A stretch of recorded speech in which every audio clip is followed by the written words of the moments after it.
Récemment, je faisais un live et il y a une personne qui a essayé de me recadrer en me parlant de victimisation.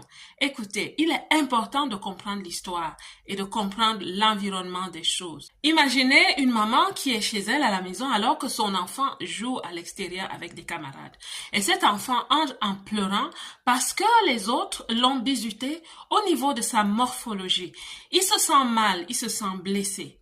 Alors, pas seulement les psychologues, mais toute personne de quelque culture du monde que ce soit comprendra une chose, que toute personne traitée de la sorte et même parfois à répétition a de fortes chances de développer des blessures traumatiques.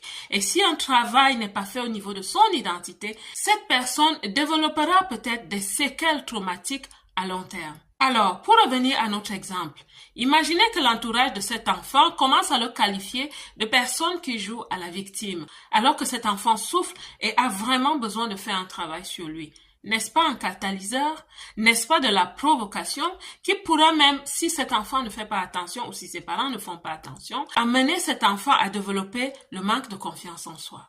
La bonne nouvelle ici, pour tous ceux qui pensent qu'en parlant de l'histoire, du contexte, de l'environnement dans lequel nous vivons aujourd'hui, c'est de la victimisation, la bonne nouvelle, je viens vous dire, c'est que la femme africaine, ça fait longtemps qu'elle a compris qu'il faut qu'elle renaisse de ses cendres. Ça fait longtemps qu'elle a commencé à faire un travail sur elle. Alors,